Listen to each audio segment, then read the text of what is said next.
Huh, howdy folks. You're probably wondering where I am right now. Well, I decided to spend today messing around with some occult books at my local library, and ended up opening a gateway. That's right, I'm in hell. Oh well, let's review something appropriate, something suitable for the setting today. We're going to take a look at Dominator, the first ever British CGI movie. Now, originally this was going to be a downloadable video series, but unfortunately director Tony Luke developed cancer, and the project was put on hiatus. Luckily, he recovered and was offered the chance to direct a feature-length version of his project. So, let's take a look at England's first ever computer-animated movie.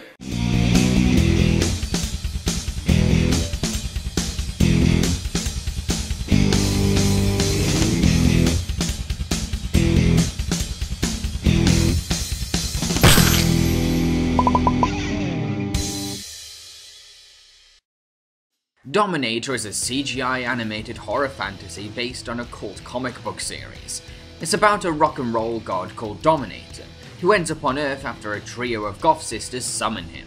Now that the gates of hell have been opened, the sisters' father, Dr. Payne, agrees to help Dominator get back to his homeworld if the metal god promises to defend Earth from any emerging hell demons. I strongly disliked this film because it bored me to death. It's dull, unengaging, unfunny, sexist, and looks unappealingly messy. The makers of this film were given a strict deadline by their distributor, the Sci-Fi Channel. So, Dominator is testament to the importance of timescale when making an animated feature. If you rush your movie, then the result can be a passionless mess. The animation and rendering is dreadful, the soundtrack is repetitive, and most of the voice acting is half-arsed. The titular character is an arsehole, the female characters are written as horny sex objects, and the battle sequences are dire thanks to the wooden animation. I also think that this film's idea of comedy is weak. It seems to think that simply mentioning a rock star's name counts as a joke. It really doesn't. If you're going to do a pop culture reference, then do it with a sense of satirical irony or parody. Other attempts at jokes just come across as empty-headed and dumb because there's little thought put into them. I mean, there's nothing smart or witty about the dialogue, and the tacky animation holds back potential visual gags. I just didn't find anything about this movie to be funny. Now, I'm well aware that this film was scripted by renowned comic book writer Alan Grant, but this film really doesn't showcase the best of his writing abilities. You must remember that even successful, iconic writers can fail sometimes. No one is perfect.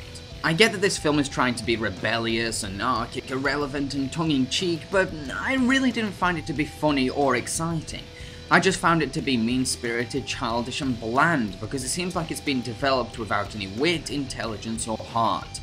It doesn't seem to have a point to make. It just wants to be offensive, graphic, and violent. Its humor and imagination is so juvenile, so infantile, and so crass that I couldn't respect its efforts. It's a stupid movie, and not a fun kind of stupid, but a lazy kind of stupid. I also get that this film is supposed to be in the style of Japanese anime, and to be honest, it does a reasonably decent job of imitating the style through its shots, designs, and sound effects. However, the film needs to generate its own original style to stand out, I think.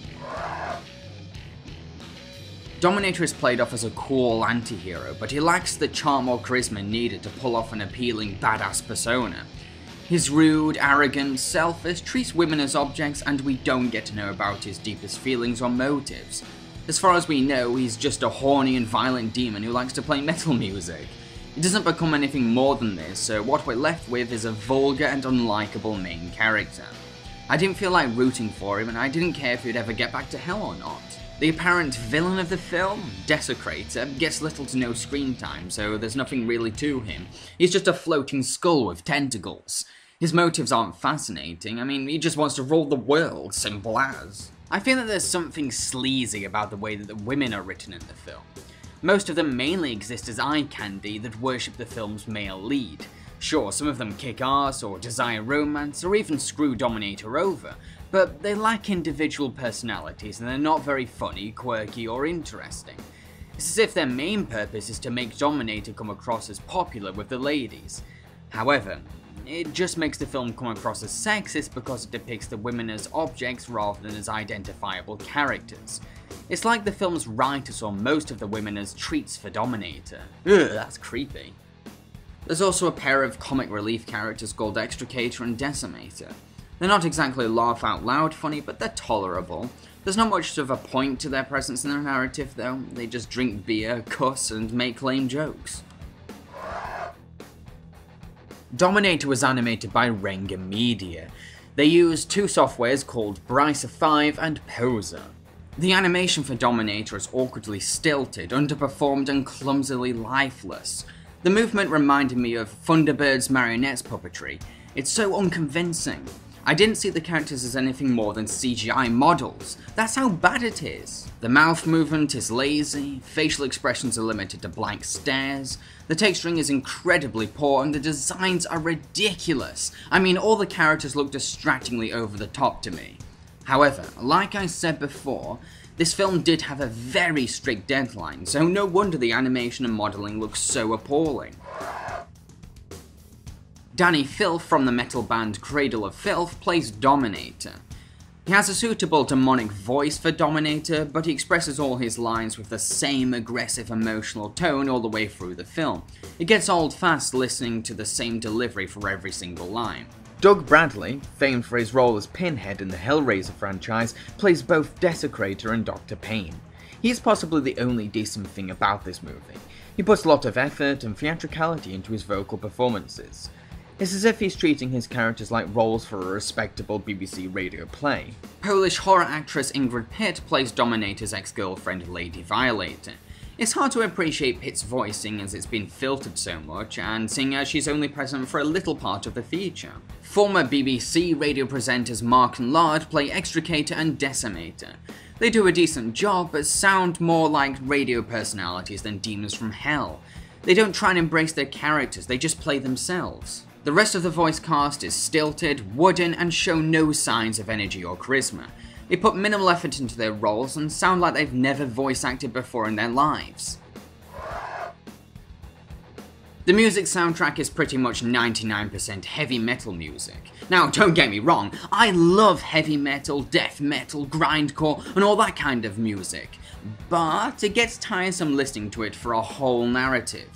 I believe that a music score needs to be eclectic, progressive, and be able to adapt to the pace or atmosphere of the scenes on screen. Even when the music score tries something different to heavy metal, it sounds like cheesy, crappy MIDI music. To conclude, I really have to congratulate director Tony Luke. I mean, he made a feature-length CGI movie just after recovering from cancer. That's really impressive. But I can't praise the film itself. I found it to be sleazy, tacky, stupid, and boring. You may enjoy it if you can look past all the problems as I mentioned in my review, or if you're a die-hard Cradle of Filth fan, but personally, I really didn't like it. I'd have to give it 1 satanic star out of 5. Now, how am I gonna get out of here? Ah, Satan! Can we make some kind of deal? Some kind of bargain?